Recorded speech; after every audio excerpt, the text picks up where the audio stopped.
Mohon perhatian, acara akan segera dimulai.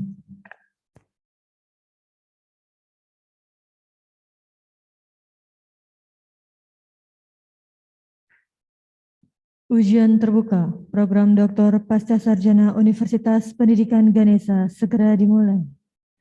Promovendus dipersilakan untuk memasuki ruang sidang dan menempati tempat yang telah disediakan.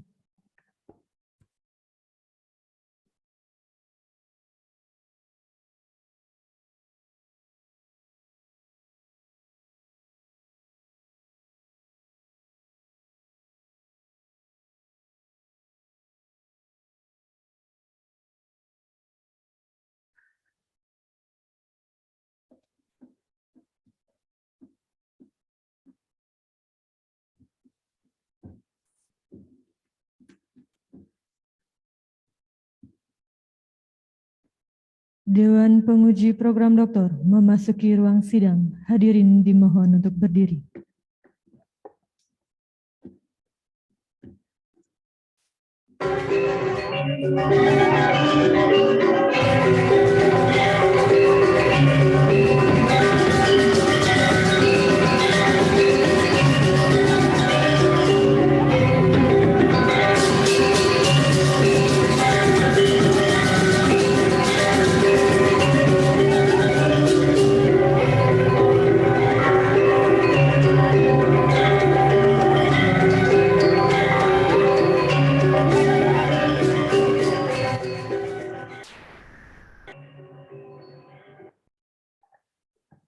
Hadirin dipersilakan untuk duduk kembali.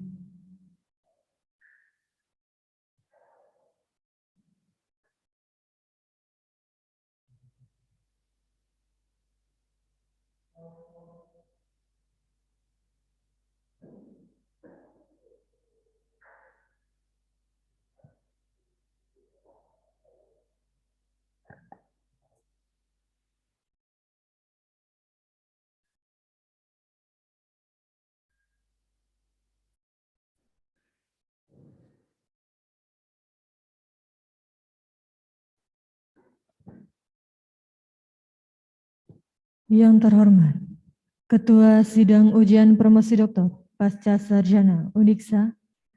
Yang kami hormati, Promotor Ujian Promosi Doktor Pasca Sarjana Uniksa.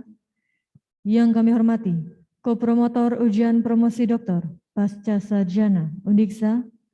Yang kami hormati, Penguji Internal Ujian Promosi Doktor Pasca Sarjana Uniksa.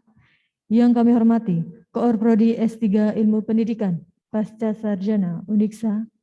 Yang kami hormati, keluarga dari Promovendus, kolega RSUP Sanglah, serta hadirin yang kami hormati pula.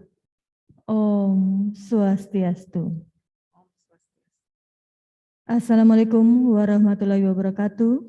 Namo Buddhaya, salam sejahtera, salam harmoni. Selamat pagi. Selamat datang di ruang auditorium Pasca Sarjana Universitas Pendidikan Ganesha dalam acara Ujian Promosi Doktor atas nama Komang Ayu Musriwati pada hari ini, Selasa, 5 Juli 2022. Hadirin yang kami hormati, berikut kami perkenalkan Promovendus atas nama Komang Ayu Musriwati, kelahiran Denpasar, 26 Oktober 1967. Promovendus tercatat sebagai mahasiswa program studi S3 Ilmu Pendidikan di Pasca Sarjana Undiksa pada tahun 2018. Hadirin yang kami hormati, demikian sekilas tentang Promovendus. Acara selanjutnya akan kami serahkan kepada Ketua Sidang. Waktu dan tempat disilakan. Terima kasih kepada pembawa acara. Om Swastiastu. Assalamualaikum warahmatullahi wabarakatuh. Salam sejahtera, namo buddhaya, dan salam harmoni. Yang terhormat Dewan Penguji, promotor, sesungguhnya adalah Bapak Rektor, cuman Bapak Rektor karena masih ada tugas keluar, sehingga beliau tidak bisa hadir tengah-tengah kita. Kemudian Ibu Sekretaris, Ibu Korprodi, Ibu Korprodi, Prof. Titik juga dalam kondisi tidak fit sehingga tidak bisa hadir. Yang saya hormati juga Co-Promotor 1, Prof. Dr. Made Candiase Mikom, Co-Promotor 2 yang saya hormati Dr. Madeka Kurnia Widya Stuti Giri, Esket MKes. Yang saya hormati penguji internal 1, Dr. Komang Steman, SSI MT. Yang saya hormati penguji internal 2, Dr. Made Budiawan, Esket MKes. Dan yang saya hormati penguji internal 3, Dr. Gede Ratnanya STMPD, yang sekaligus sebagai Sekretaris S3 Ilmu Pendidikan. Dan juga tidak lupa saya sampaikan kepada Propenda, selamat sudah sampai pada tahap akhir dari proses penyelesaian program doktor. Ini adalah luar biasa. Tentunya ini adalah hasil kerja keras dari Propenda. Samping itu karena dukungan yang kuat juga dari keluarga, suami, anak, dan lainnya, serta kepada promotor, kopromotor yang barangkali selama ini sudah dengan sabar memberikan bimbingan, dan barangkali juga para dosen lain, sehingga saya selaku direktur mengucapkan terima kasih kepada semuanya. Jadi ini suatu hal yang sangat membanggakan. Dengan memanjatkan puji syukur ke hadapan Hidup Yang Dewasa Tuhan Yang Maha, maka pada hari ini, Selasa 5 Juli 2022, ujian promosi doktor mahasiswa program studi S3 Ilmu Pendidikan Pasca Sarjana Universitas Pendidikan Ganesha atas nama Komang Ayu Mustriwati dengan judul disertasi Kepemimpinan Diri dalam Pengelolaan Asuhan Pasien dan Tenaga Keperawatan dinyatakan dimulai.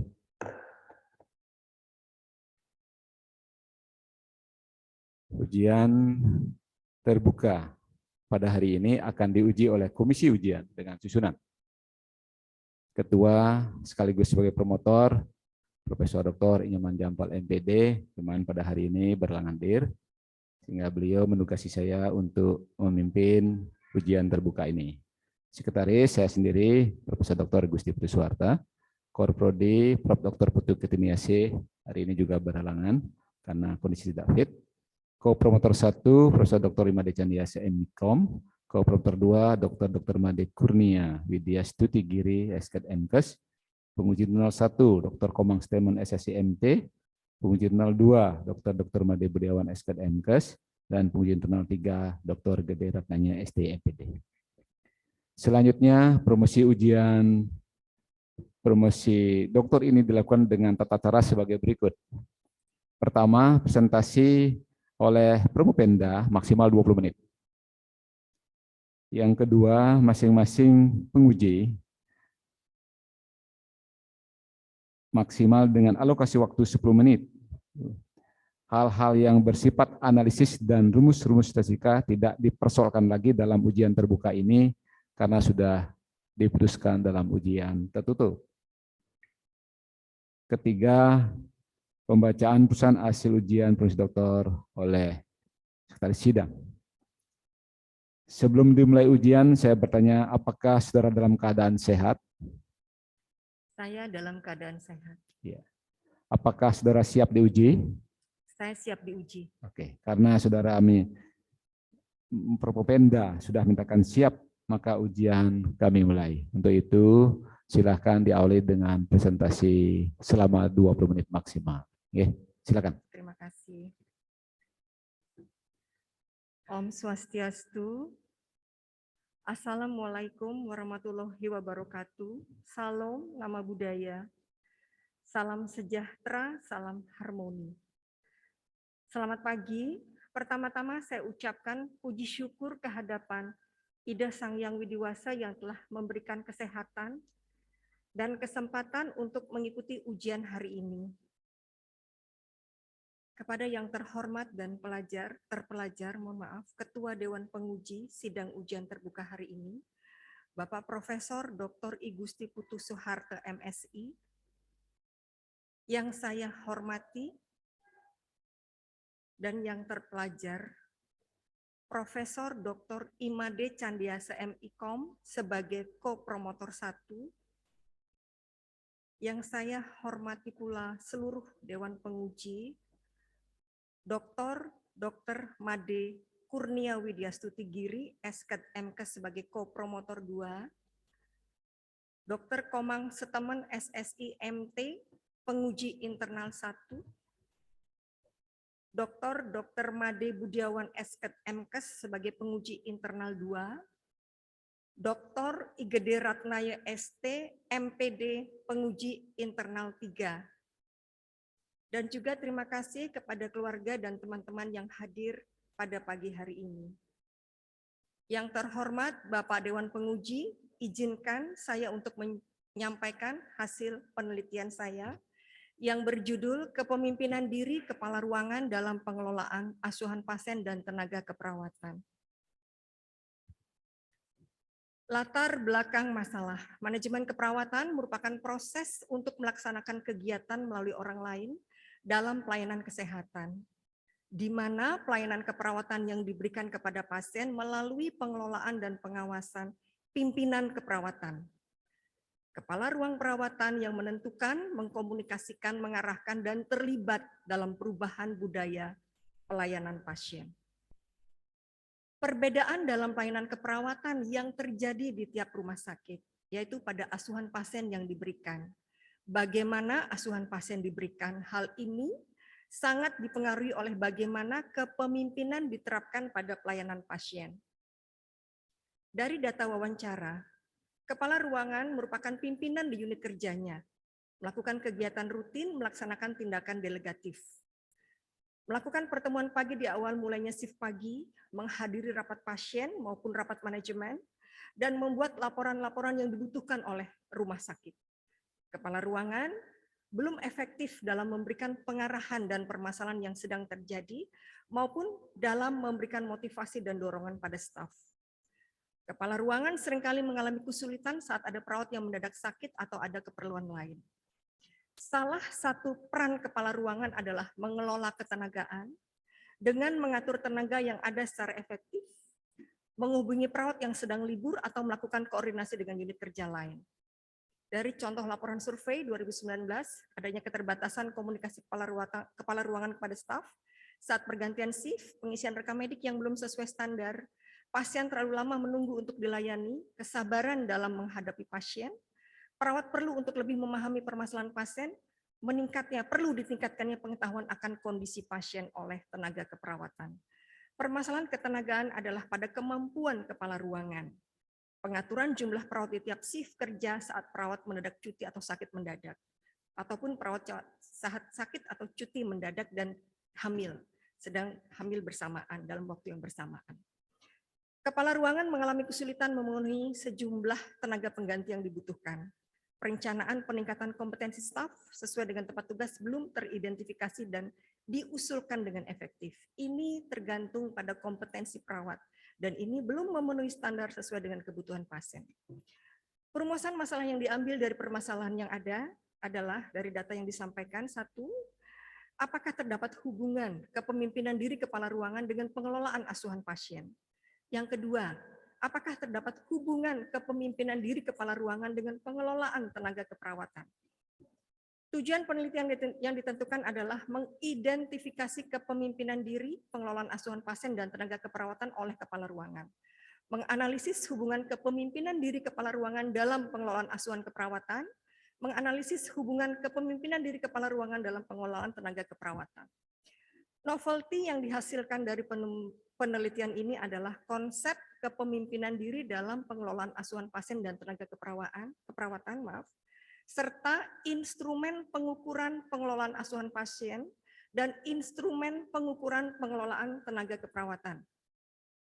Keterbatasan dalam penelitian ini yaitu penapisan data responden belum efektif dilakukan sehingga terdapat variasi persepsi dari observer pada variabel terikat. Kajian teoritik, teori self-regulation, pengaturan diri mempengaruhi tingkah laku dengan cara mengatur lingkungan, menciptakan dukungan kognitif, mengadakan konsekuensi bagi tingkah lakunya sendiri. Kepemimpinan diri merupakan penerapan dari pengaturan diri. Kepemimpinan diri itu sendiri adalah proses mempengaruhi individu untuk mengelola dan mengamati pikiran dan perilakunya sendiri, mengevaluasi perilakunya, serta bertujuan untuk merubah kompetensinya, meningkatkan performa kerjanya. Strategi kompetensi diri ada 3, kepemimpinan diri ada 3, strategi berfokus perilaku, imbalan alami, dan pola pikiran konstruktif. Dengan uraian, berfokus perilaku, mengamati diri sendiri, memberi penghargaan, menghukum diri, menetapkan tujuan untuk diri sendiri, menentukan pengingat.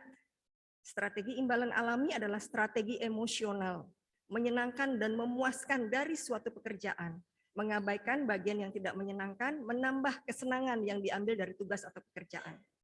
Strategi pola berpikir konstruktif adalah imajinasi pada pemikiran individu, self-talk, dan mengevaluasi keyakinan dan asumsi. Pengaturan ulang pikiran, mempertimbangkan asumsi dan keyakinan yang tidak fungsional, mengendalikan kinerja sendiri. Konsep pengelolaan asuhan keperawatan. Pengelolaan asuhan pasien merupakan rangkaian interaksi perawat dan pasien dan lingkungan untuk pemenuhan kebutuhan kemandirian pasien dengan manajemen asuhan keperawatan menggunakan metode proses keperawatan. Pengelolaan tenaga keperawatan sendiri melakukan manajemen ketenagaan dengan perencanaan, pengorganisasian personalia, pengarahan dan pengawasan dengan kerangka konsep kepemimpinan diri dilaksanakan dengan dasar karakter kepemimpinan diri, kemudian dengan menggunakan ketiga strategi, kemudian dikaitkan dengan pengelolaan asuhan keperawatan dan pengelolaan tenaga keperawatan. Hipotesis penelitian ini terdapat hubungan kepemimpinan diri kepala ruangan pada pengelolaan asuhan pasien di rumah sakit pemerintah di Bali. Terdapat hubungan kepemimpinan diri kepala ruangan pada pengelolaan tenaga keperawatan di rumah sakit pemerintah di Bali. Metodologi dengan kuantitatif dengan pendekatan ex post facto, yaitu melihat situasi tanpa melakukan intervensi dengan melihat fenomena yang ada. Teknik cluster random sampling. Populasi dari 226 kepala ruangan di seluruh rumah sakit pemerintah di Provinsi Bali, sampel didapat dengan teori Hare 5-10 kali jumlah indikator, didapatkan 102 orang dari rumah sakit pemerintah terpilih dengan teknik cluster random sampling. Instrumen kepemimpinan diri merupakan variabel bebas, variabel terikatnya pengelolaan asuhan pasien dan tenaga keperawatan. Uji instrumen validitas sudah tercapai, kemudian reliabilitas sudah tercapai dengan 0,7, semua butir pernyataan terpakai. Metode analisis data adalah SEM-PLS, Structural Equation Modeling Partial Least Square, yaitu metode yang dibangun oleh model pengukuran dengan butir dimensi dan variabel yang diukur untuk dilihat hubungannya, dan model struktural untuk melihat keterkaitan antar variabel. Analisis pada lebih dari satu variabel. Pada penelitian ini digunakan 3 variabel, kemudian mampu menguji SEM reflektif dan formatif. Langkah analisis SEM PLS pertama, perancangan model struktural, model pengukuran, kemudian diagram jalur, evaluasi model pengukuran dengan uji validitas untuk melihat keterikatan atau keterhubungan antara indikator dengan variabelnya, kemudian uji reliabilitas, evaluasi model struktural untuk melihat hubungan antar variabel dengan R-square, kemudian relevansi prediktif dan pengujian hipotesis P-value dan T-value. Hasil analisis STEM untuk analisis deskriptif yang pertama, identifikasi penerapan kepemimpinan diri kepala ruangan, dilihat konstelasi variabel kepemimpinan diri dengan dimensi dan butir instrumen yang menghasilkan nilai Z, kemudian dirubah menjadi nilai T. Dengan gambar bahwa capaian yang diperoleh untuk nilai T adalah nilai skor T lebih besar atau lebih daripada sama dengan 45 adalah capaian 73,5%. Kemudian untuk identifikasi pengelolaan asuhan pasien oleh kepala ruangan, konstelasi, bisa kita lihat variabel pengelolaan asuhan pasien dan dimensi, serta butir dengan nilai T-score lebih besar atau sama dengan 46 mencapai 67,6%.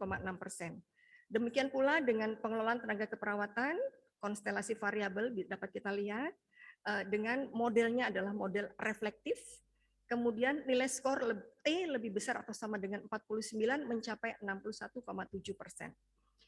Analisis invarialnya untuk mencapai atau tercapainya kesimpulan melakukan perancangan model strukturalnya itu model reflektif, di mana variabel yang merefleksikan indikatornya. Kemudian yang kedua, evaluasi model pengukuran dengan validitas konvergen. Semua indikator dan ketiga variabel valid dengan nilai faktor loading lebih besar dari 0,6. Reliabilitas juga sudah tercapai dan juga dengan alfa Cronbach dan nilai composite reliability-nya. Composite reliability semua sudah tercapai di atas 0,8. Kemudian dari ketiga variabel, baik kepemimpinan diri, pengelolaan asuhan pasien, dan juga pengelolaan tenaga keperawatan. Evaluasi model struktural untuk melihat hubungan antar variabel, baik variabel endogen ataupun eksogen. R-square ini sudah tercapai dengan catatan di bawah. Penelitian dengan data survei cross-seksional R2 yang bernilai 0,2 atau 0,3 dapat dikatakan cukup memadai. Predictive equivalence sudah mendekati 1. Kemudian pengujian hipotesis didapatkan bahwa hubungan yang signifikan dengan korelasi yang positif, kepemimpinan diri dengan pengelolaan asuhan pasien, kepemimpinan diri dengan pengelolaan tenaga keperawatan. P-value kurang dari 0,05 dan T statistik lebih dari 1,96. Pembahasan, identifikasi kepemimpinan diri kepala ruangan, 5 menit. baik, pengelolaan asuhan pasien dan tenaga keperawatan. Dengan diterapkannya kepemimpinan diri, pengelolaan asuhan pasien dapat dilakukan sesuai standar. Kepemimpinan diri adalah proses untuk mempengaruhi dan memimpin diri sendiri. Dengan kepala ruangan memiliki kemampuan memimpin diri sendiri, maka dia mampu mengendalikan perilaku sendiri. Kemudian berhasil menyelesaikan tugas pekerjaannya. Kalau saya hubungkan, tugas pekerjaannya pada pengelolaan asuhan pasien dan tenaga keperawatan itu berhasil dia lakukan. Bahkan ketika pada situasi yang tidak menyenangkan. Kemudian hubungan kepemimpinan dari dalam pengelolaan asuhan pasien, asuhan keperawatan langsung diberikan kepada klien dalam upaya pemenuhan kebutuhan dasar manusia dengan proses standar, kemudian dilandasi etik dan wewenang keperawatan. Pimpinan keperawatan harus mendorong para perawat profesional untuk melaksanakan tanggung jawab pada pemenuhan kebutuhan pasien dengan berupaya meningkatkan pengetahuan, keterampilan, dan kompetensi, dan meyakinkan bahwa asuhan keperawatan tidak bisa dikompromikan karena kita berhadapan dengan jiwa manusia. Kepemimpinan diri dalam pengelolaan tenaga keperawatan, bahwa tugas perawat adalah merencanakan, mengatur, mengarahkan, dan mengawasi baik keuangan, peralatan, SDM. Kemudian pimpinan keperawatan memiliki kemampuan melakukan pengawasan. Pimpinan keperawatan diharapkan melakukan pengawasan, kemudian oleh waste dan tape. Pada pimpinan yang tidak efektif, mereka dapat membahayakan pasien, staf, dan juga pada organisasi. Simpulan, kepemimpinan diri yang diterapkan memiliki nilai T lebih besar atau sama dengan 73,5%. Kepala ruangan mampu melakukan pengelolaan asuhan pasien dan tenaga keperawatan sesuai standar. Terdapat hubungan pada dua variabel, yaitu sehingga dilaksanakannya kepemimpinan diri oleh kepala ruangan menghasilkan pengelolaan asuhan pasien yang sesuai dengan kebutuhan pasien. Adanya hubungan antara dua variabel, dapat dikatakan bahwa pengelolaan tenaga keperawatan dilakukan dengan sesuai oleh kepala ruangan dengan menerapkan kepemimpinan diri. Saran kepemimpinan diri untuk dikenalkan, ditumbuhkan, dan dilaksanakan tidak hanya pada level pimpinan, tetapi juga pada pelaksana lain. Kepemimpinan diri digunakan sebagai materi pelatihan baik perawat atau seluruh staf kesehatan pemberi pelayanan langsung. Pada novelty, saya mendapatkan konsep kepemimpinan diri dalam pengelolaan asuhan pasien dan pengelolaan tenaga keperawatan. Kemudian pemegang hak cipta adalah Universitas Pendidikan Ganesha dan ini dikeluarkan oleh HAKI ini dikeluarkan oleh Kementerian Hukum dan Hak Asasi Manusia. Terima kasih kepada Ketua Sidang. Itu yang sudah saya sampaikan. Ya. Bapak Ibu tim penguji, demikian presentasi tadi, waktu yang digunakan 18 menit. Selanjutnya saya akan berikan kesempatan tim penguji untuk mengajukan pertanyaan atau permintaan klarifikasi terhadap Propenda. Bu Ayu, tarik nafas, silakan minum dulu. Siap. Ntar biar responnya mantap. Kesempatan pertama saya berikan pada penguji internal 3. Silakan Pak Dr. Gede Ratnanya. Om Swastiastu. Om Swastiastu. Salam harmoni. Terima kasih kepada Ketua Sidang, Bapak Direktur, ya, sekaligus juga Sekretaris Sidang. Kemudian Bapak Promotor yang saya hormati juga, Profesor Prof. Nyoman Jampel yang sekarang ini berhalangan hadir. Kemudian Bapak Promotor 1, Prof. Made Candiasa, lalu Bu Dr. Nia, selanjutnya Dr. Budiawan, terus Pak Dr. Komang Stemen. Saya ucapkan selamat kepada Bu Ayu, sudah sampai pada tahap akhir. Ya, jadi sudah mau mendapatkan gelar doktor. Baik Bu Ayu, karena saya dapat waktu hanya 10 menit, jadi kira-kira mungkin hanya beberapa pertanyaan yang bisa saya sampaikan untuk mendapatkan klarifikasi dari Bu Ayu. Yang nomor 1A. Jadi di dalam konstelasi variabel di penelitian yang Ibu lakukan, nah di sana ada pengelolaan asuhan, lalu ada pengelolaan tenaga keperawatan. Nah itu dipakai sebagai variabel terikat.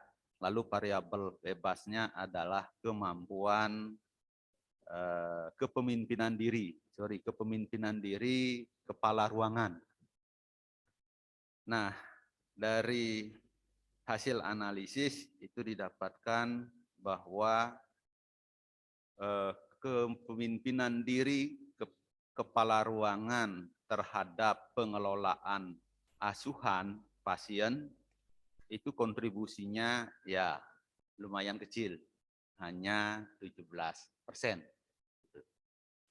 Nah, kira-kira secara aktual menurut perkiraan Bu Ayu, apa ya yang menyebabkan kok kontribusi kepemimpinan diri kepala ruangan itu tidak mencapai maksimal? Itu yang pertama. Ini menurut perkiraan Ibu ya, bukan berdasarkan data yang Ibu dapatkan. Jadi berdasarkan kira-kira. Lalu yang 1B ada kontribusi kepemimpinan diri kepala ruangan terhadap pengelolaan tenaga keperawatan. Nah itu cuman 26,4%. Nah itu juga cukup kecil sebenarnya. Nah kira-kira menurut amatan Ibu Ayu, apa kira-kira yang menyebabkan? Sehingga nanti sebab itu bisa menjadi tambahan untuk novelty dari penelitian Bu Ayu lakukan, Terima kasih Pak Ketua. Silakan Bu Ayu.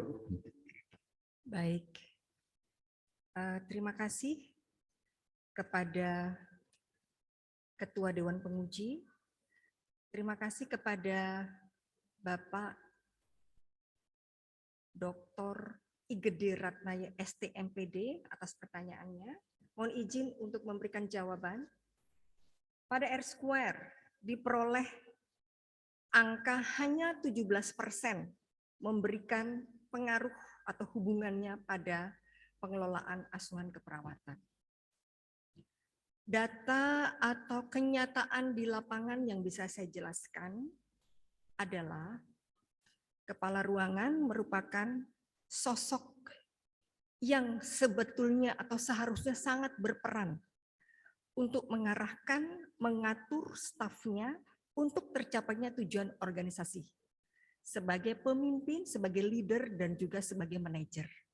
Namun, saya langsung menjawab kedua-duanya, Bapak penanya, untuk asuhan pasien dan juga pada pengelolaan tenaga.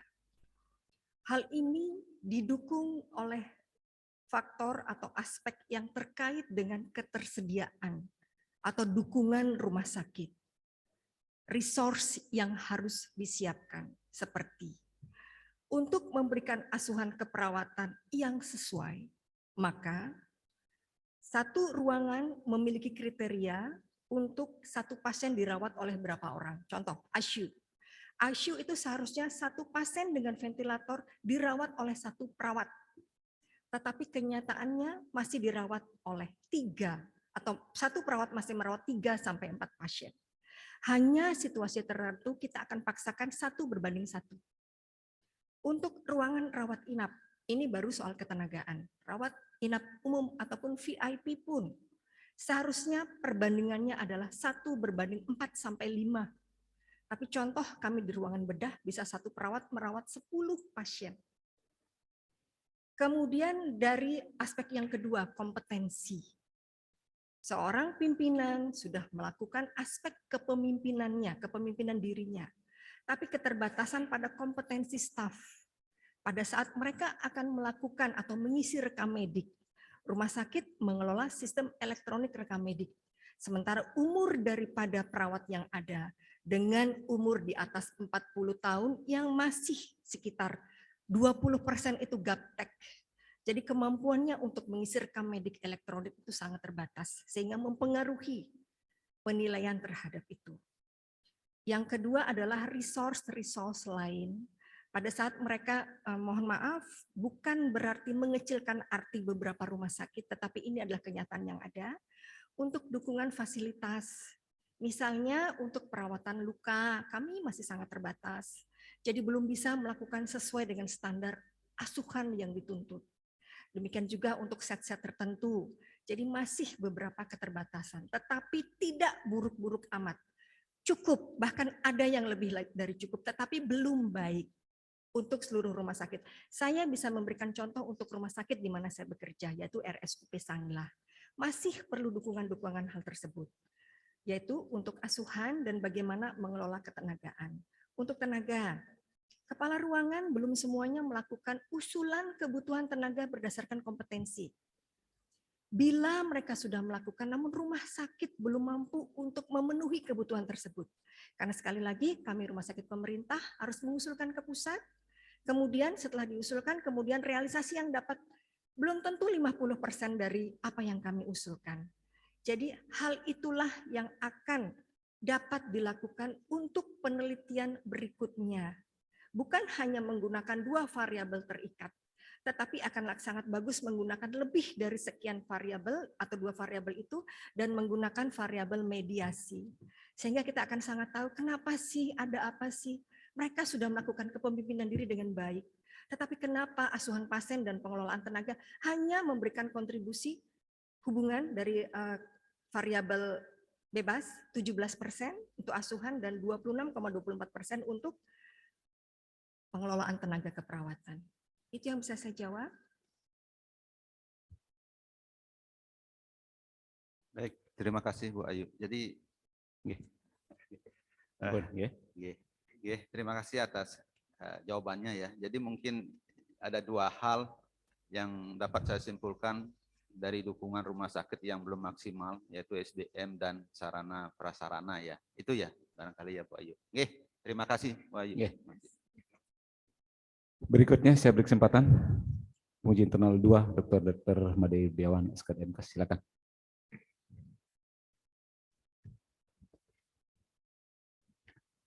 Baik, terima kasih yang terhormat Prof. Soeharto selaku Ketua Dewan Penguji dan Bapak Ibu Dewan Penguji yang berkenan hadir pada kesempatan kali ini. Om Swastiastu, selamat pagi. Pertama, tentu saya ingin mengucapkan selamat pada Ibu Komang Ayu Mustriwati telah berhasil melampaui berbagai tahapan dari awal sampai akhirnya detik ini. Ibu berdiri di podium yang sangat terhormat, dan selamat juga kepada keluarga karena tidak lama lagi akan hadir seorang doktor di tengah-tengah keluarga. Mudah-mudahan ini bisa menginspirasi anggota keluarga yang lain untuk mengikuti jejak Bu Komang Ayu Mustriwati, mengejar cita-citanya setinggi langit ya. Selamat kepada Bu Komang Ayu. Dalam kesempatan ini, saya mungkin ingin mendengar secara langsung barangkali opini atau argumentasi berkaitan dengan yang pertama. Yang menarik adalah saya selalu merasa bangga ya melihat orang yang latar belakangnya adalah seperti ibu tenaga kesehatan, lalu memilih menekuni bidang ilmu yang notabene barangkali kesannya loncat gitu ya. Nah, penting bagi saya ingin mengetahui apa sesungguhnya yang memotivasi ibu untuk menekuni bidang ini, karena berangkat dari institusi pelayanan kesehatan yang notabene adalah sibuk berkutat dengan pelayanan kesehatan, tetapi merasa tertarik untuk menekuni bidang ini. Nah, ini mungkin bisa disampaikan secara terbuka, tidak perlu ada sesuatu yang dikhawatirkan, karena ini adalah ajang akademik ilmiah, saya kira tidak perlu khawatir ibu menyampaikannya. Nah, yang kedua, setelah ibu menyelesaikan jenjang pendidikan di sini dan menghasilkan sesuatu, kira-kira seperti tadi menyambung pertanyaan Pak Ratnayo tadi, dikaitkan lalu dengan konteks persoalan di institusi ibu, apa kira-kira nanti yang akan ibu lakukan untuk mengatasi persoalan di RSUP Sanglah berbasis hasil penelitian ibu gitu. Saya asumsi, sebenarnya bukan asumsi, ibu adalah kelompok pemimpin di lingkungan rumah sakit. Artinya akan melihat bagaimana sumber daya itu diperlakukan. Karena kalau yang kami pahami, karena ya kita sama-sama di dunia kesehatan, Bu, bayangan saya kalau seorang kepala ruangan itu kan masuknya pagi aja ya, Bu ya. Ya. Sementara shift pegawai itu kan pagi, sore, malam gitu. Nah, bagaimana lalu untuk mengatasi situasi yang terbatasnya interaksi? Kepala ruangan hanya hadir pagi, lalu pegawai atau staf keperawatan yang lain itu sepanjang hari dia standby 24 jam di situ. Mungkin ada pertanyaan iseng aja, kalau saya menjadi seorang direktur rumah sakit misalnya, kalau mau meng-hire seorang tenaga, seperti apa ibu menyeleksinya, melihat kemampuannya dengan apa yang ibu temukan saat ini. Mungkin demikian ibu yang bisa yang tanyakan. Terima kasih. Silakan direspon, Pak. Baik, terima kasih kepada Bapak Dr. Made Budiawan SK MKes atas pertanyaannya. Kepada Ketua Sidang, saya mohon untuk memberikan jawaban. Baik, apa opini saya atau argumentasi saya atau yang memotivasi saya melompat dari perawat, kemudian masuk ke ilmu pendidikan untuk melanjutkan S3. Saya adalah seorang pendidik juga. Saya sebagai dosen tidak tetap di Fakultas Keperawatan, Ilmu Keperawatan, Program Studi Ilmu Keperawatan di Universitas Udayana. Kemudian sebagai pengajar tidak tetap di Stikes Wiramedika karena saya adalah PNS di RSUP Sanglah. Kemudian saya hampir 20 tahun menekuni pekerjaan sebagai kepala perawatan di RSUP Sanglah. Jadi banyak hal sebetulnya yang sudah saya lihat terkait dengan bagaimana kapasitas seorang kepala ruangan. Ada sekitar 31 orang kepala ruangan di RSUP Sanglah. Lebih sekarang ya, karena sudah berkembang mungkin sekitar 40. Kemampuan kepala ruangan adalah kemampuan seseorang yang sangat vital, yang akan membuat ruangannya, pasiennya pulang sembuh, ataupun seandainya mereka meninggal, tetapi meninggal dengan dignity, di mana dia mampu untuk mengatur tenaganya, mensupport tenaganya, membimbing, mensupervisi, dan sebagainya. Kalau dari aspek rumah sakit, saya pribadi sangat menginginkan bagaimana caranya kemampuan manajemen dalam memotivasi seluruh kepala ruangan untuk memiliki kemampuan yang saya mau tadi. Satu-satunya cara adalah dengan mensupport mereka dengan aspek pendidikan. Jadi nggak bisa hanya sekedar memberikan arahan, kemudian monef, kemudian pengawasan dan sebagainya. Jadi aspek unsur pendidikan di sana. Proses itu diperlukan bila seseorang atau saya sendiri memiliki kemampuan untuk menjadi orang yang mampu memang memberikan pendidikan, mendidik ya untuk proses itu. Jadi dengan tahapan atau ilmu yang saya dapatkan, saya pikir saya akan sangat bisa untuk melakukan itu pada teman-teman yang bukan di jajaran pendidikan, tetapi mereka ada di jajaran pelayanan. Karena bagaimanapun di jajaran pelayanan juga ada proses learning, proses belajar dengan action mereka belajar. Itu untuk di teman-teman. Yang kedua, untuk peserta didik saya di institusi pendidikan, walaupun saya hanya dosen tidak tetap, tetapi saya pikir saya bisa memberikan kontribusi yang besar kepada mereka, karena saya punya nomor NIDK untuk di satu institusi itu. Jadi saya bisa memberikan kontribusi kepada mereka bagaimana aspek pendidikan yang sebenarnya tanda petik, artinya sejauh saya mengenyam pendidikan di S3 ini. Apalagi dengan judul disertasi saya yang saya pikir ini bisa mengena juga untuk peserta didik atau untuk para mahasiswa itu. Nah, kalau saya masuk kepada nomor 2, bila mau hire tenaga nanti saya mau yang seperti apa? Tentu Bapak penanya, Bapak Dr. Made Budiawan, Esked MKes, saya menginginkan mereka masuk dengan sudah kompetensinya adalah punya kemampuan kepemimpinan diri. Tetapi apakah hal itu mudah? Tidak. Semua proses yang saya katakan tadi itu bukan suatu proses yang mudah. Karena saya bukan pocuk pimpinan di rumah sakit, saya adalah di level keperawatan, tentu membutuhkan upaya yang sangat besar sehingga mampu untuk sedikit membuka atau memberikan pengaruh untuk bisa melakukan ini pada rumah sakit.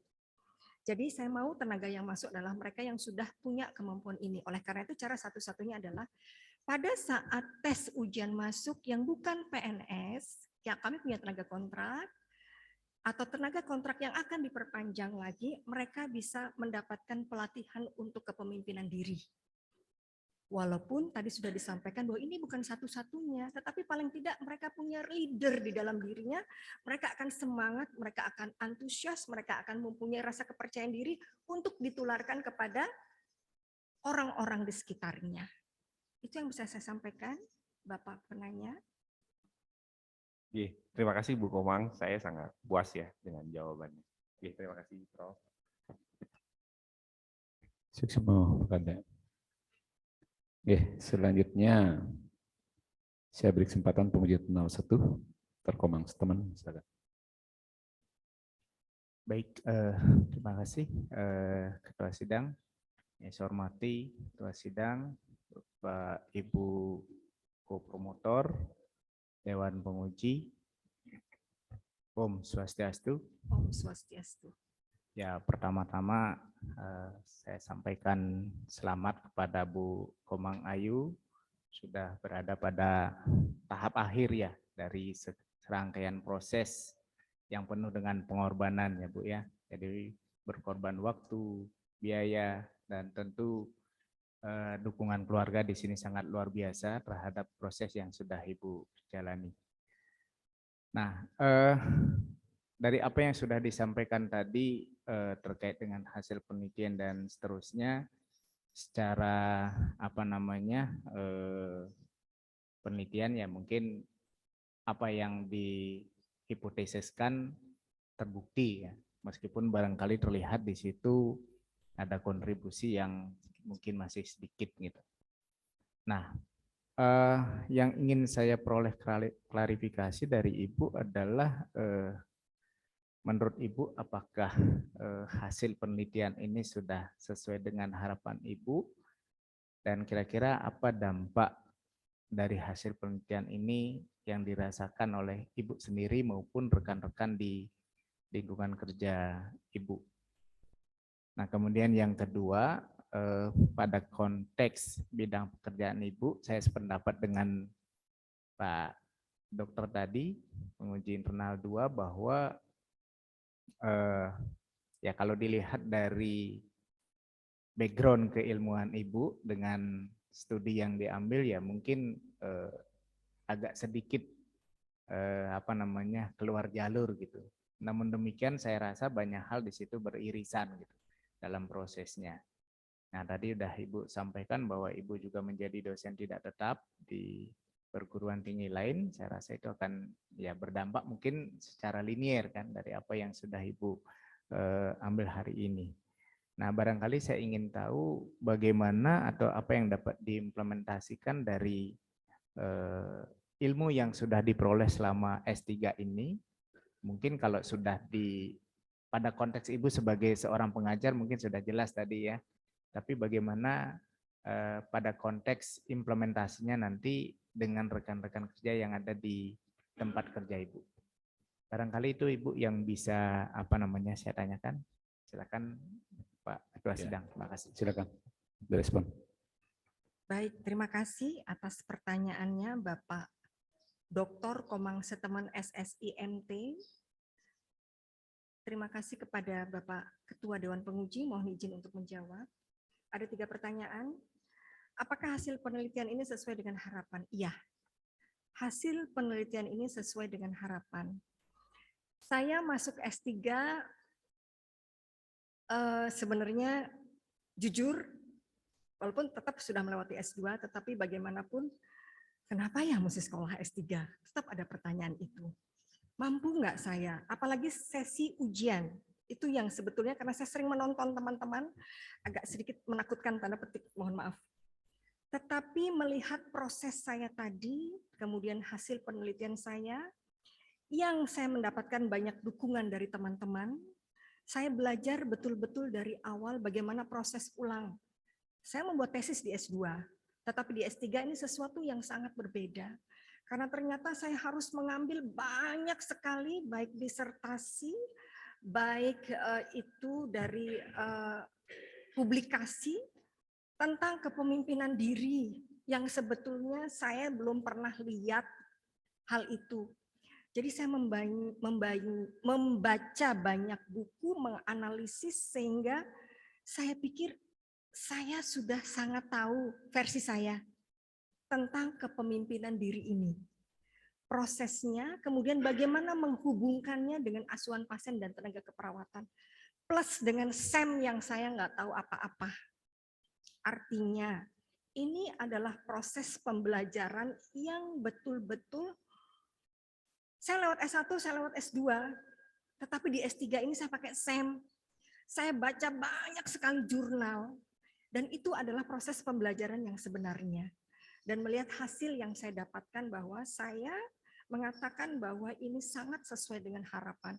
Demikian juga tim daripada pembimbing yang sangat mendukung proses ini. Demikian juga tim penguji. Jadi saya bisa melewatinya dengan baik. Itu yang pertama. Yang kedua, bagaimana dampaknya pada diri sendiri dan teman dan rekan-rekan. Dampak, saya akan S3 loh, saya akan doktor. Itu Pak, dampaknya untuk saya. Jadi yang sudah saya jelaskan tadi, bagaimana dengan rekan-rekan. Kebetulan yang sekolah S3 dari Sanglah itu di angkatan saya banyak, lebih dari 5 mungkin. Kemudian angkatan berikutnya ada 2, salah satunya Pak Putu ini, dan beberapa akan masuk lagi. Jadi begitu mereka bilang, Bu, saya mau dong sekolah S3, masuk Undiksa. Artinya begini, dengan kami melakukan pendidikan, dengan saya menghasilkan dan teman-teman menghasilkan satu disertasi yang memang aplikasinya adalah untuk lapangan, saya pikir mereka memiliki pemikiran baru bahwa hal ini akan berdampak untuk kinerja mereka, meningkatkan cara mereka bekerja. Paling tidak itu dampaknya untuk rekan-rekan di rumah sakit. Kemudian dengan konteks bidang saya, background saya, tadi sebetulnya saya sudah jawab. Kemudian apa yang bisa diimplementasikan pada rekan-rekan? Saya pikir konsep berpikir Bapak penguji, jadi konsep berpikir kita akan berbeda dengan konsep berpikir ilmiah. Jadi kita akan tahu bagaimana menghadapi suatu permasalahan, kemudian kita memecahkannya, dan kemudian kita tahu apakah akan ada masalah baru. Jadi dalam pikiran akan muncul, saya mau nulis saya mau buat penelitian lagi.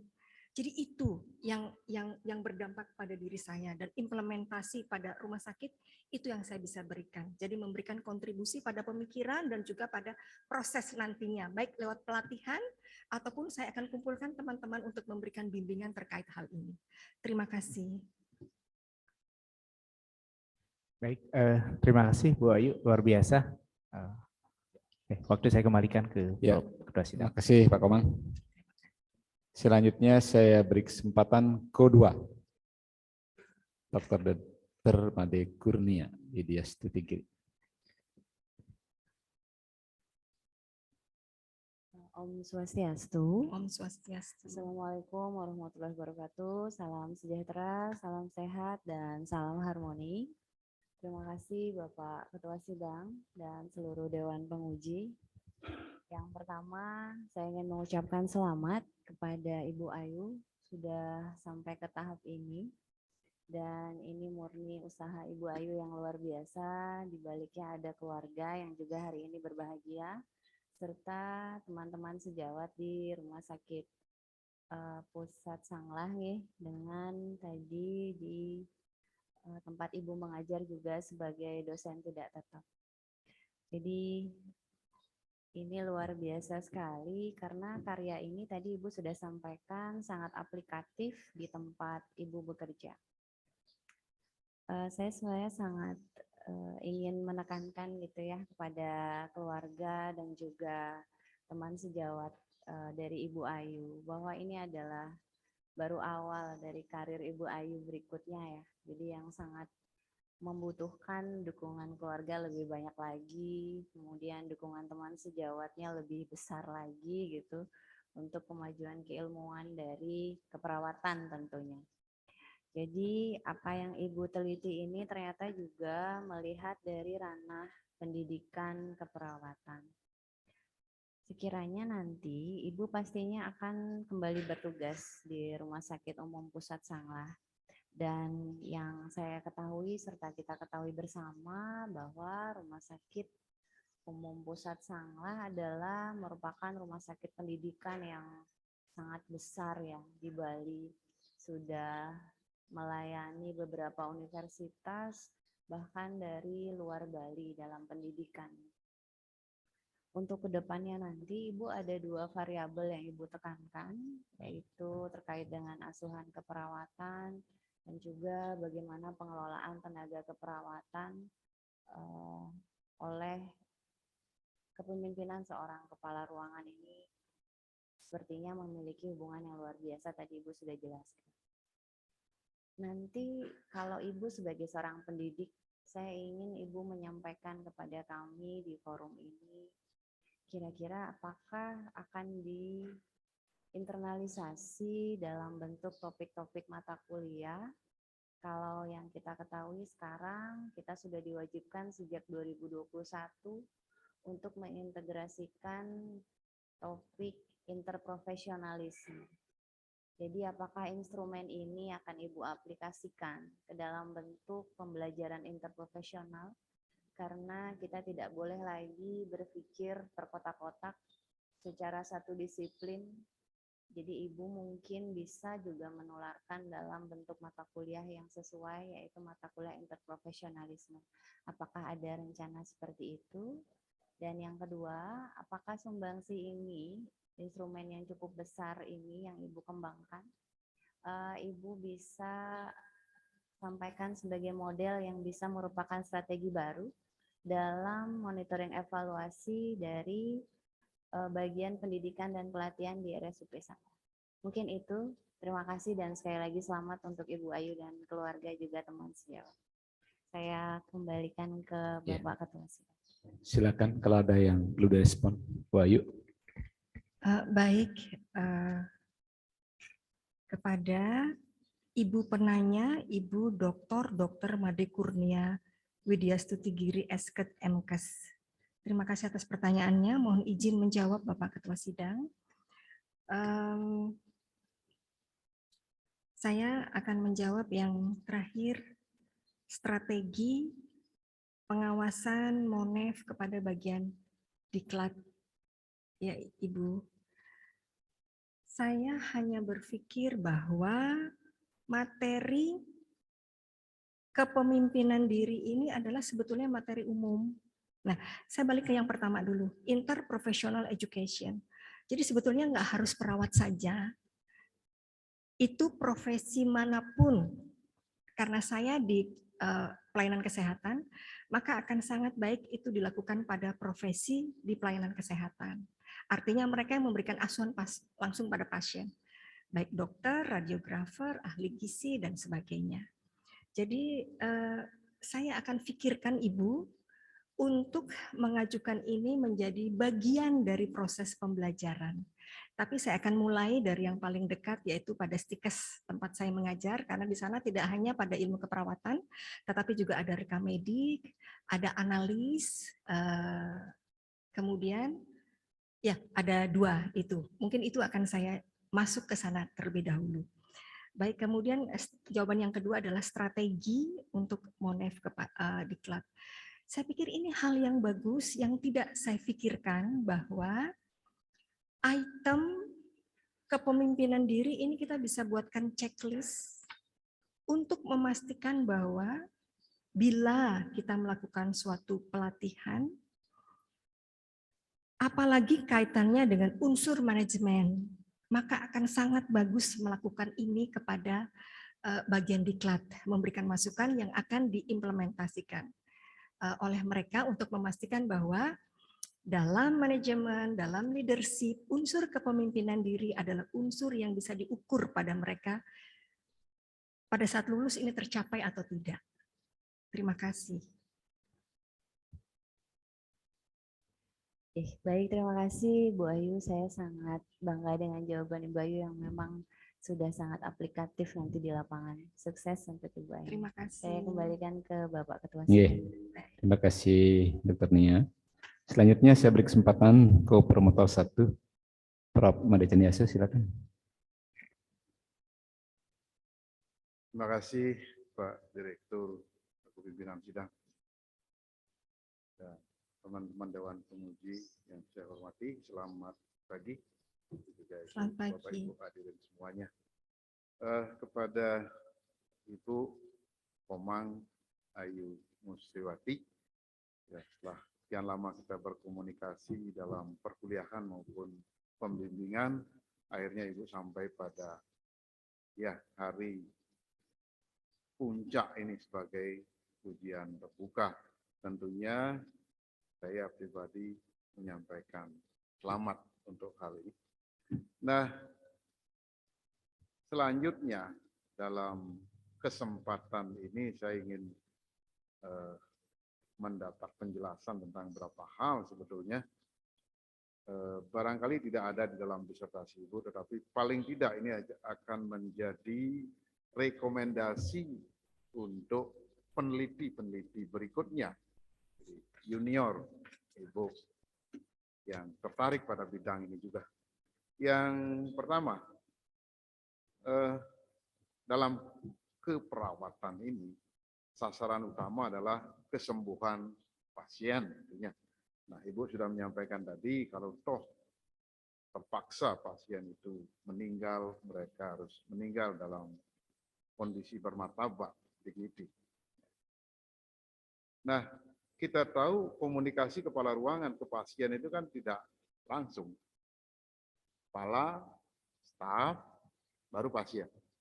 Nah, menurut analisis Ibu, bagaimana komunikasi itu agar terjadi secara efektif? Nah, itu yang pertama. Terus yang kedua, seorang pemimpin, leader, termasuk kepala ruangan, tidak jarang memiliki ilmu atau keterampilan yang sifatnya tacit. Saya sulit mencari terjemahannya. Jadi ilmu itu tidak dipelajari, tetapi dimiliki itu. Misalnya resep-resep memberikan perintah kepada bawahan. Ya. Nah, sekarang pengalaman Ibu, mungkin Ibu juga memiliki ilmu tersebut. Bagaimana menularkan kepada staf? atau junior, agar mereka memiliki juga ilmu atau keterampilan itu karena mereka yang akan menjadi penerus nanti. Terima kasih.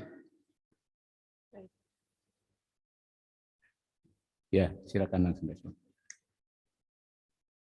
Terima kasih kepada Bapak Profesor Dr. Imade Candiase, MI Kom. Terima kasih atas pertanyaannya. Mohon izin Bapak Ketua Sidang untuk menjawab. Pada rekomendasi bahwa sasaran pada pelayanan pasien adalah untuk kesembuhan pasien. Kepala ruangan tidak memberikan asuhan langsung. Saya sedikit koreksi Bapak Profesor bahwa kepala ruangan juga memberikan asuhan langsung kepada pasien.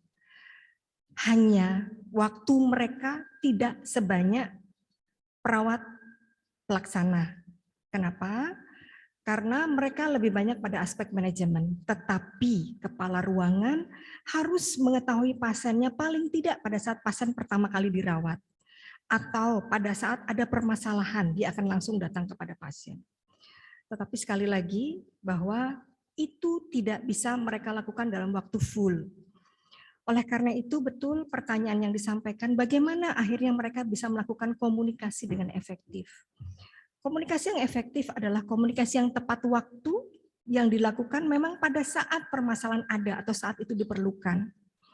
Jadi saya katakan dari awal bahwa ujung tombak baik tidaknya pelayanan di satu unit kerja adalah bila kepala ruangan memiliki kemampuan lebih, termasuk komunikasi, termasuk keterampilan.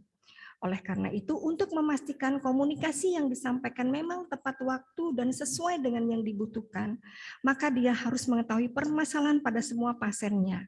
Tidak hanya pada saat dia jaga, tetapi dan juga sore dan malam. Hanya pada sore malam bila ada ketua jaga, maka komunikasi itu sudah didelegasikan oleh kepala ruangan kepada ketua jaga yang memiliki kemampuan keterampilan yang hampir sama dari kepala ruangan. Sehingga komunikasi itu bisa terjadi. Namun bila ternyata kepala ruangan, ketua jaga sore malam tidak mampu, maka dia harus menyampaikannya kepada kepala ruangan. Proses ini tentu akan panjang. Tapi saya selalu sampaikan kepada teman-teman, bagaimana cara mempengaruhi orang. Kalau kita bekerja dengan antusias, kalau kita bekerja dengan memiliki rasa percaya diri yang baik pada saat memecahkan suatu masalah, maka staf itu akan menonton proses kita. Jadi kita menjadi role model. Dengan mereka melihat kita antusias, dengan kita percaya diri, dan mereka akan mencontoh. Jadi seringkali tanpa kepala ruangan pun mereka mampu. Dan ini sudah diterapkan oleh beberapa teman-teman kepala ruangan di rumah sakit kami. Untuk yang kedua, kepala ruangan itu dia tidak belajar, belum tentu mempelajari, tetapi mereka punya kemampuan. Bagaimana cara menularkannya? Dan ini betul banyak sekali terjadi. Mereka belum tentu adalah mereka yang memiliki pendidikan paling tinggi di unit kerjanya. Tetapi mereka memiliki kiat yang lebih baik pada teman-temannya, kepada pasien ataupun pada profesi lain. Satu jawaban saya adalah karena mereka punya pengalaman. Rata-rata kepala ruangan memiliki masa kerja yang cukup panjang untuk menjadi kepala ruangan, paling tidak 10 tahun lebih. Jadi mereka sudah memiliki tantangan untuk bekerja dengan semua profesi. Dengan proses tekanan, tanda petik, tiap orang akan berbeda menganggap itu tekanan atau tidak. Dengan proses yang mereka anggap bahwa tanpa tekanan atau dengan tekanan mereka mampu melakukan semuanya dengan baik. Sehingga mereka mampu untuk memberikan asuhannya tanpa belajar, tanda petik. Tetapi bagaimanapun belajar itu sangat penting karena sekarang proses kita bisa dapatkan dengan Google. Jadi dimanapun mereka berada, mereka akan tahu kenapa pasien yang gagal ginjal itu gatal-gatal gitu misalnya, mereka akan lihat dalam Google dengan cepat, oh karena kadar ininya tinggi. Jadi itu Bapak Profesor yang bisa saya sampaikan bahwa dengan pengalaman, kemudian memberikan contoh, kerja antusias dan mereka percaya diri, mereka akan bisa menularkan itu kepada stafnya. Terima kasih. Ya, terima kasih. Kembalikan waktunya pada Pak Direktur. Ya, terima kasih Prof. Made. Luar biasa responnya Bu Ayu. Jadi berkaitan dengan pimpinan dan sebagainya. Tadi sudah banyak ditanyakan dan respon dengan sangat bagus. Bu Ayu, saya ingin tahu, pemimpin dengan manajer sama nggak ya? Izin untuk menjawab, Oke. Bapak Ketua Sidang. Pemimpin adalah orang yang mampu mempengaruhi orang lain sesuai dengan tujuan organisasi sebetulnya. Kalau saya boleh kasar, kamu ayo terjun ke jurang, dia akan terjun. Karena petik bahwa dia adalah memiliki kemampuan untuk mempengaruhi orang lain. Tadi saya bilang agak ekstrim judulnya ya, tetapi kalau saya di rumah sakit, saya mau bahwa setiap hari staf di rumah sakit akan datang, kita tugas jaga jam 7.30, tetapi kalau saya bilang kalian harus datang 7.30 dan ternyata mereka semua datang 7.30, itu berarti saya menggunakan leadership saya. Tetapi untuk melakukan proses itu saya harus memiliki kemampuan manajer. Kalau saya seorang manajer, kalau saya memanage berarti saya harus mampu untuk melakukan atau membuat planning, ya, organizing, saya bisa mengelola dengan planning, saya bisa mengatur kamu melakukan ini, kamu melakukan itu, saya bisa mengelompokkan orang-orang untuk melakukan sesuatu. Kemudian saya melakukan actuating atau directing, dan seterusnya sampai controlling. Itu adalah seorang manajer. Kalau Bu Ayu sendiri pinginnya jadi manajer apa jadi pemimpin? Saya seorang manajer atau seorang leader. Begitu pertanyaannya, Bapak Ketua Sidang? Iya. Inginnya Ibu itu sebagai manajer apa pemimpin? Saya ingin menjadi leader yang mampu melakukan proses manajemen. Itu proses yang mengarah lebih baik gitu ya, lebih maju. Oke, bagus. Tadi saya tangkap Ibu menyampaikan ini berkaitan metode sekarang ya. Ibu tadi menyampaikan menggunakan modal reflektif gitu ya. Iya. Apa yang Ibu maksudkan modal reflektif itu? Model reflektif adalah variabel itu terdiri dari beberapa dimensi. Dimensi dibentuk oleh terdiri dari beberapa butir atau indikator. Kalau dia model reflektif berarti variabel yang menentukan, merefleksikan indikatornya. Artinya kalau indikator hilang satu, variabelnya tetap mempunyai arti. Ya, merefleksikan apa? Merefleksikan arti daripada variabel itu. Istilah lainnya apa? Istilah lainnya adalah membentuk. Variabel apa? Variabel apa? Esensi penggunaan set. Oh. Variabel apa? Variabel endogen eksogen maksud? Laten. Itu laten, baik. Ya, itu. Iya, variabel laten, Bapak Ketua Sidang. Satu lagi nih ya, saya hanya ingin tahu pemahaman Ibu Ayu. Karena tadi sudah dipaparkan dengan sangat bagus ya. Jadi tadi kan menggunakan SEM-PLS ya. Iya. Nah, SEM-PLS itu kan bersifat konfirmatory. Ya, konfirmatory. Dan tadi juga dijelaskan dengan bagus bahwa mengetahui adanya hubungan gitu ya. Iya. Tetapi beberapa teori mengatakan bahwa SEM konfirmatory bukan mencari hubungan. Sesungguhnya hubungan itu sudah ada karena sifat konfirmatory. Konfirmasi saja. Ya. Tetapi bagaimana hubungan itu terjadi? Itu sebenarnya. Bagaimana pandangan Ibu? Karena tadi Ibu kan mengatakan mencari hubungan, loh. Iya. Nah, bagaimana? Ya, oleh karena itu dalam tahapan SEM itu ada dua metodenya, adalah untuk metode atau model pengukuran dan juga model struktural. Model struktural untuk melihat keterkaitan antara butir kemudian ke variabel. Jadi untuk melihat apakah dia valid, kemudian apakah reliable. Tetapi untuk strukturalnya adalah bagaimana hubungan mereka ketiga variabel itu. Jadi kekuatan hubungannya seperti apa. Oleh karena itu ada predictive relevance, kemudian ada R-square untuk memastikan berapa sih kontribusi variabel. Artinya Ibu setuju dengan pendapat pakar yang mengatakan bahwa SEM yang Ibu gunakan itu sesungguhnya bukan untuk menentukan ada tidaknya hubungan, tetapi bagaimana hubungan itu terjadi. Setuju begitu? Saya kurang setuju Setuju? sebetulnya. Ya, karena pada saat proses terjadi dari beberapa teman, setelah menggunakan SEM, ternyata p-value kemudian t-score-nya itu tidak menunjukkan bahwa dia berhubungan. Kalau saya setuju. Baik. Gini loh logikanya. Gini. SEM itu adalah gabungan dari regresi dan path analisis. Baik. Ya, kedua model itu adalah kita mencari bentuk hubungan. Artinya kita mengatakan bahwa sesuatu ini mempunyai suatu kontribusi melalui suatu bentuk hubungan. Ini tidak bisa dilepas sesungguhnya. Baik. Yang kedua bisa kita lihat dari karakteristik konfirmatori. Konfirmatori berarti kita secara teoretik itu sudah menunjukkan ada hubungan, gitu. Oke. Ya, sehingga kita menguji itu lebih lanjut ingin bagaimana sih bentuk hubungan itu. Kita mendapatkan misal kontribusinya 70 gitu misalnya atau berapa melalui bentuk hubungan, lengkapnya begitu. Baik. Karena dasarnya adalah regresi dan path analisis Dan path gitu analisis. ya.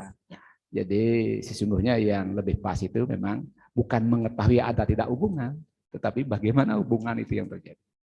Oke, bagus. Terima kasih. Ya, luar biasa. Kita berikan aplaus. Baik, Bapak Ibu Dewan Penguji yang saya hormati, Perpenda yang saya banggakan, serta hadirin yang saya hormati, maka ujian terbuka saya nyatakan selesai dan sidang saya skor. Calon doktor dan pendamping dipersilakan meninggalkan ruang sidang.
Mohon perhatian, acara akan segera dilanjutkan.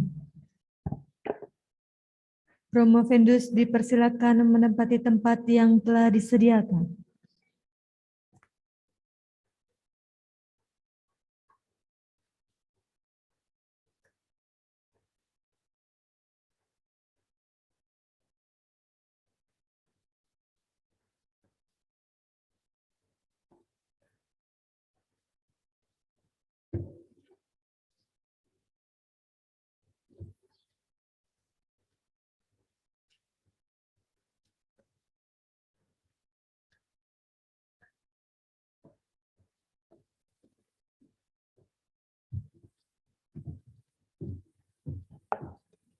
Acara selanjutnya akan diserahkan kepada Ketua Sidang. Waktu dan tempat disilakan. Yang terhormat Dewan Penguji, sidang saya lanjutkan. Selanjutnya adalah pembacaan keputusan Dewan Penguji. Keputusan Dewan Penguji Universitas Pendidikan Ganesha nomor 2121/UN48.14/KM/2022. Setelah mendengarkan pertimbangan yang disampaikan oleh Dewan Penguji pada ujian doktor yang ditetapkan berdasarkan keputusan Rektor Universitas Pendidikan Ganesha nomor 2487/UN48-PP/2022 tanggal 13 Juni 2022 dengan ini memutuskan bahwa 1. Promopenda Komang Ayu Mustriwati dinyatakan lulus pada ujian yang diselenggarakan hari Selasa tanggal 5 Juli 2022 dengan nilai sebagai berikut. Nilai ujian tertutup 88,52. Nilai ujian terbuka 90,17. Hingga nilai disertasi adalah 89,18 dengan nilai A. A-nya mantap ini. Indeks prestasi kumulatif 3,81 dengan predikat kelulusan pujian. Luar biasa. Selamat Bu Komang. Yang bersangkutan adalah urutan kelulusan doktor ke-37. Sejak saat ini, Saudari Komang Ayu Mustriwati dapat menggunakan gelar doktor serta HA yang melekat pada gelar doktor tersebut. Apabila di kemudian hari terdapat kekeliruan dalam penetapan ini, maka keputusan ini dapat ditinjau kembali sesuai dengan peraturan yang berlaku. Singaraja 5 Juli 2022 atas nama Ketua Dewan Penguji Sekretaris Profesor Dr. Igusti Putu Soeharto. Penyerahan berita acara ujian promosi doktor oleh Ketua Dewan Penguji kepada Promovenus.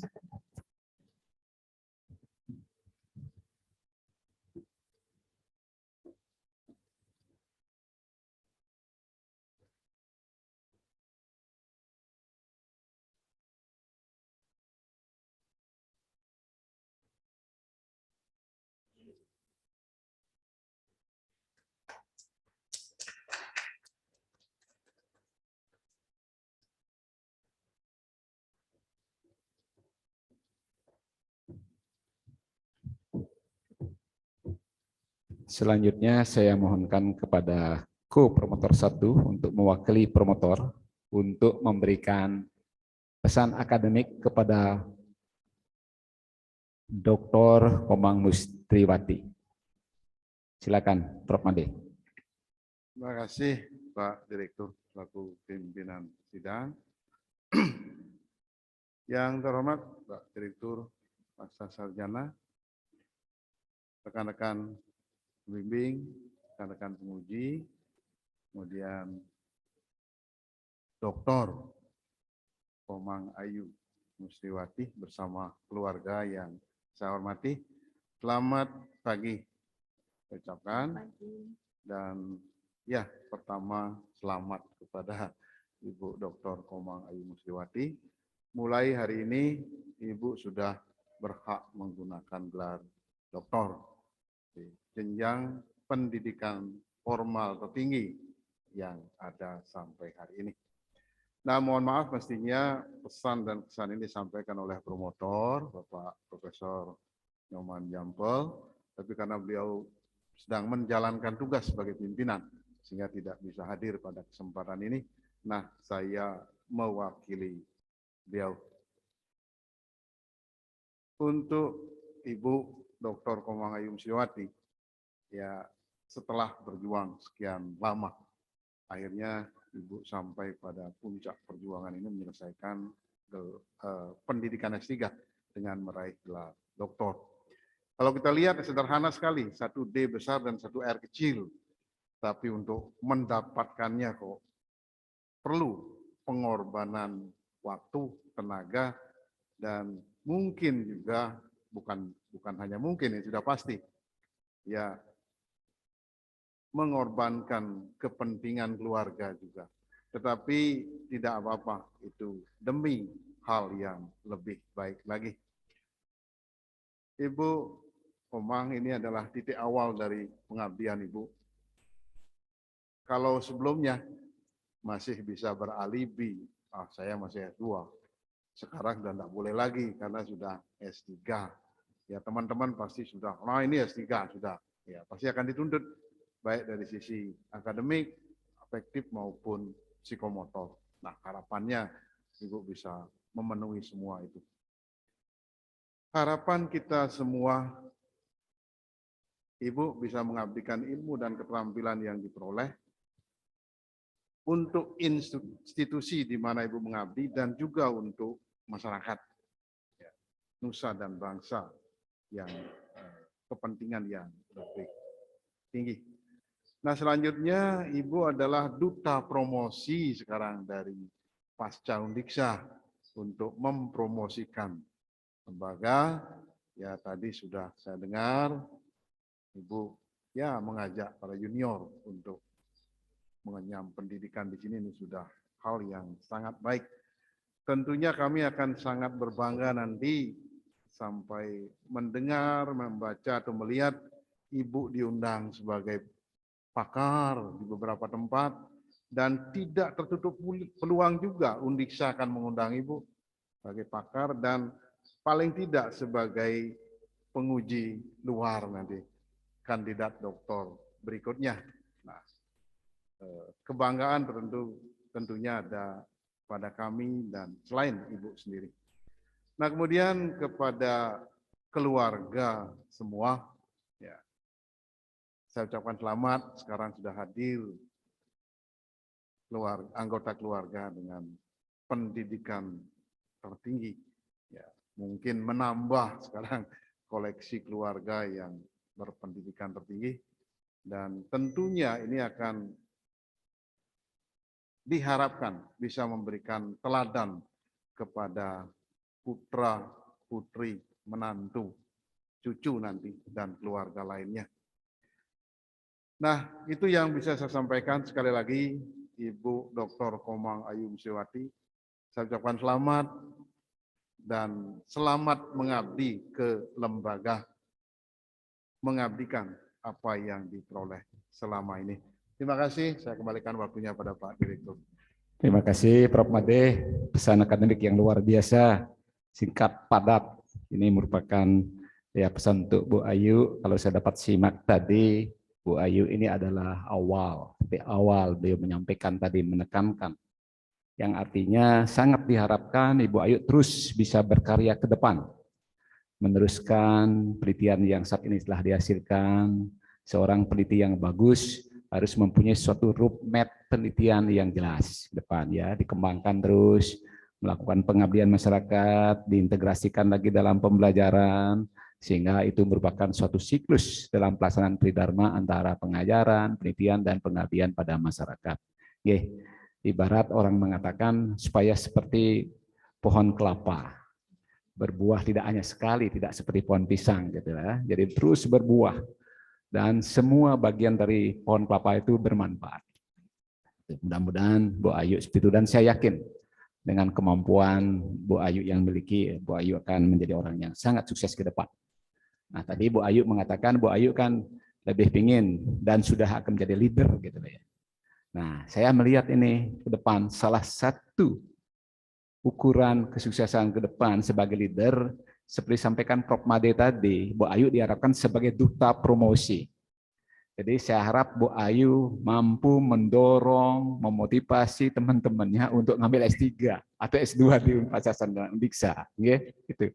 Jadi berikan dorongan, semangat, dan seterusnya, sehingga teman-teman yang belum S2 untuk mengambil S2 di Pasca, yang sudah S2 mengambil S3.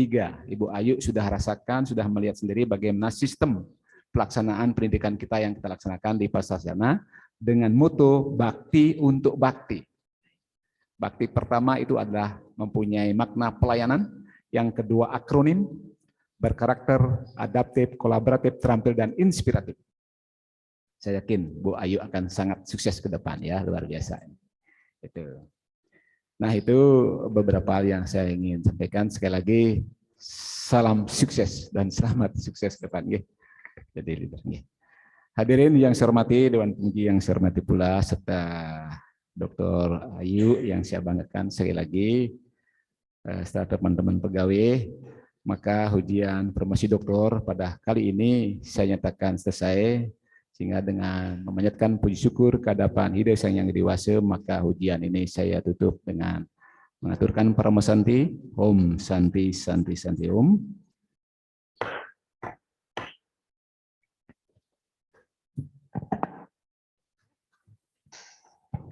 Hadirin yang berbahagia, acara selanjutnya yaitu foto bersama. Dimohon untuk seluruh Dewan Penguji dan Promovendus menempati tempat yang telah disediakan.